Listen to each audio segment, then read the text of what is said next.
What's up Sobat Goals Made Me Do It, ketemu lagi dengan saya Cecilia di Virtual Tour kali ini. Virtual Tour kali ini kita akan ngebahas hal yang lumayan menarik perhatian bagi masyarakat luas. Dan kita kali ini nggak kemana-mana lagi, kita akan tour di dalam pikiran kalian. Oke.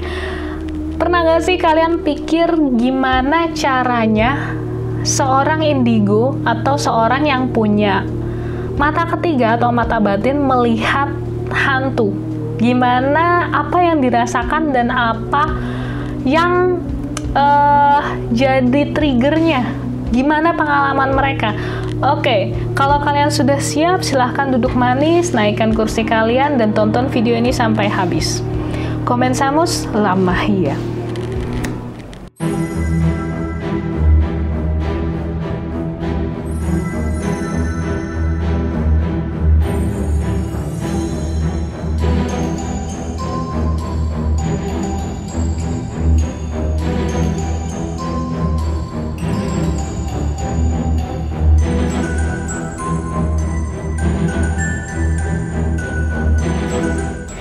Pertama kali, apa sih yang kalian pikirkan ketika kalian mendengar kata hantu? Hantu bagi orang-orang awam, itu sebenarnya definisinya ada dua. Satu, benar-benar makhluk gaib. Atau kedua, adalah residu energi. Pertama, kalau kita bahas makhluk gaib, mungkin kalian langsung paham ya. Tapi kalau misalnya residu energi itu seperti apa sih? Residu energi adalah sisa-sisa dari energi atau perasaan kalian yang teralokasi di suatu tempat meskipun kalian sudah tidak ada. Misalnya contohnya gini, saya duduk di sini setiap hari, misalnya saya duduk di depan komputer ini setiap hari selama puluhan tahun, selama 20 tahun misalnya, dan saya mencurahkan segala isi hati dan pikiran saya di tempat ini. Lalu saya meninggal. Saya rest in peace, saya menyeberang ke surga, ke neraka, atau saya reinkarnasi menjadi yang lain. Tapi di sini masih ada residu energi saya.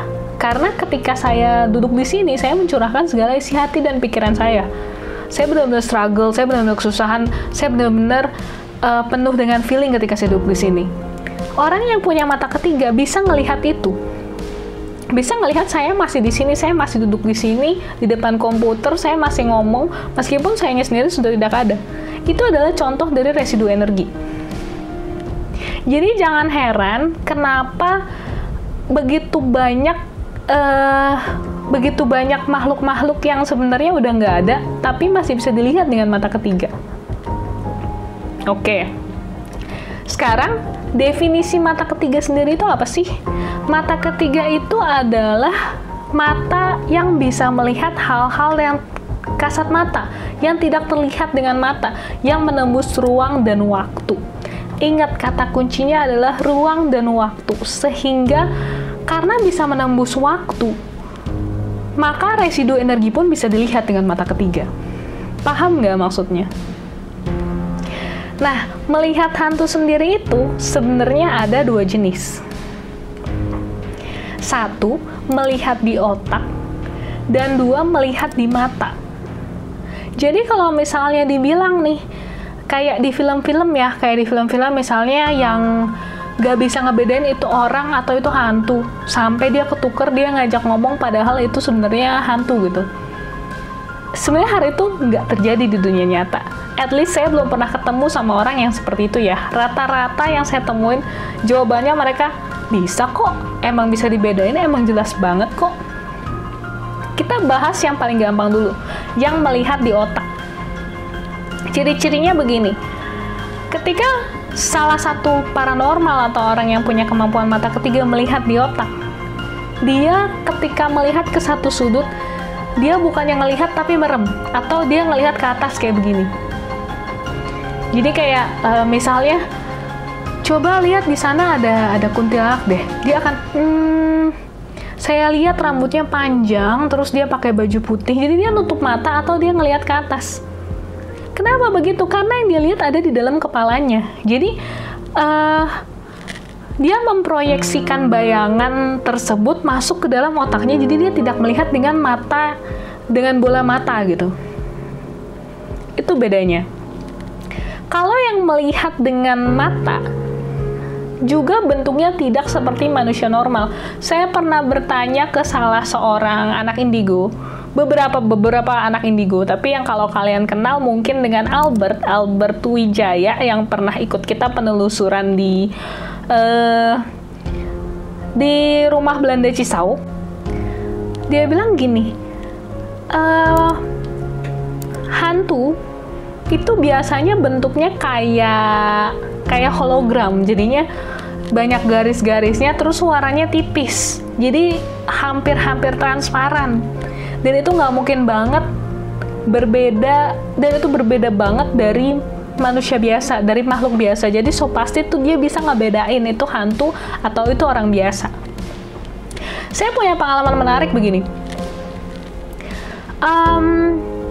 Sebelumnya kita bahas dulu ya, kita sama-sama setuju dulu kalau setiap orang itu punya kemampuan mata ketiga. Bedanya cuman ada orang yang terlahir dengan skill tersebut sudah terasah secara otomatis, dan ada orang juga yang perlu mengasahnya itu, tapi semua orang sebenarnya bisa melihat hantu gitu. Jadi setelah saya aktif di Ghost Made Me Do It dan kita sering melakukan penelusuran, suatu saat saya makan di restoran cepat saji di dekat kantor saya. Itu benar-benar hari Senin setelah hari Minggunya kita penelusuran, dan saya ngisi minum di restoran cepat saji itu, dan restorannya kebetulan kosong banget. Jadi cuman ada saya sama staff-staff dan gak ada tamu lain. Jadi saya habis ngisi, saya ngerasa di belakang saya tuh ada cewek pakai baju kantoran. Dan dia tuh kayak ngecepet-cepetin saya gitu, kayak ayo cepet, terus kayak di belakang tuh berasa banget, dan bahkan saya hampir bisa ngeliat bentuknya padahal saya nggak nengok gitu. Terus karena saya saking ngerasa diburu-buruinnya, saya kesel, saya nengok, ntar dulu dong, sabar. Dan pas saya nengok itu saya nengok itu nggak ada siapa-siapa di sana. Dan saya juga ngomong ke pelayan restoran cepat sajinya, katanya memang dari tadi nggak ada siapa-siapa kok di sana.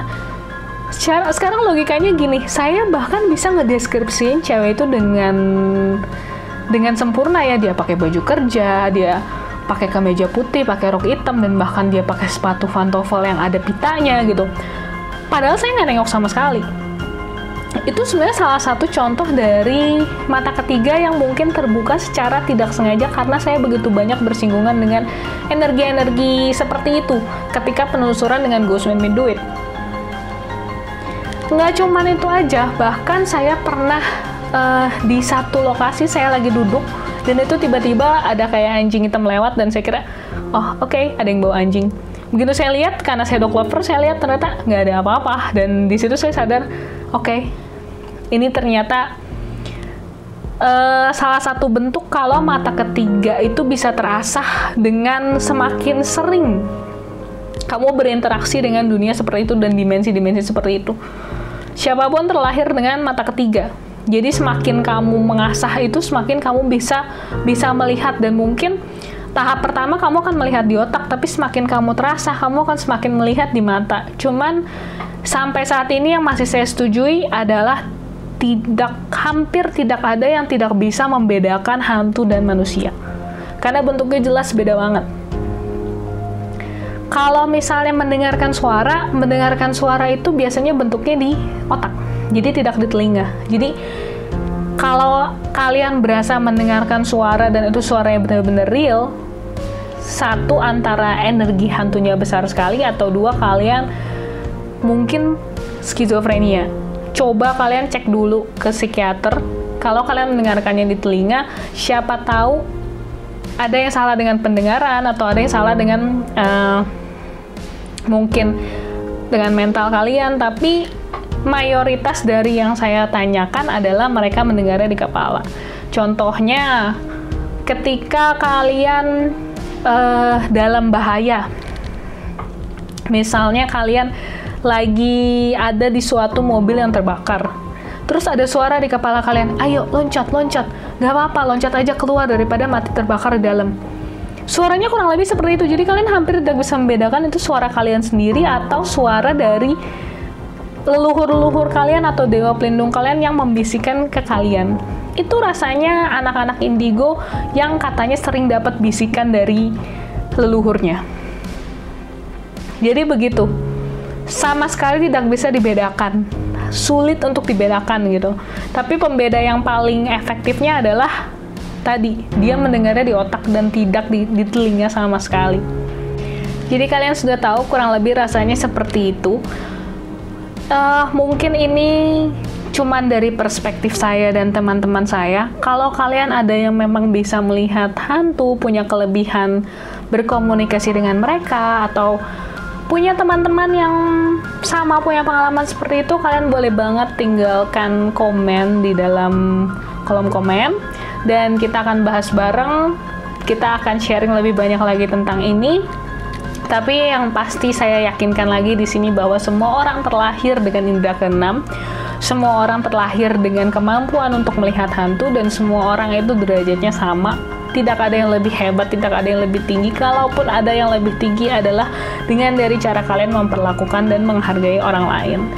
Sampai di situ aja tentang video kali ini. Kalian bisa mulai ngebedain nih gimana sih orang-orang yang bisa ngelihat hantu. Gimana sih orang-orang yang biasa ngedengar bisikan-bisikan dari leluhurnya atau dari apa, dari makhluk-makhluk pelindungnya. Sampai di sini aja, dan jangan lupa kalian klik like, komen, dan subscribe. Saya Cecilia dari Ghost Made Me Do It. Kita pamit sampai di sini, dan kalau kalian ada saran atau suggestion, boleh banget tulis di kolom komentar untuk topik-topik selanjutnya yang akan kita bahas. See you next time, dan take care.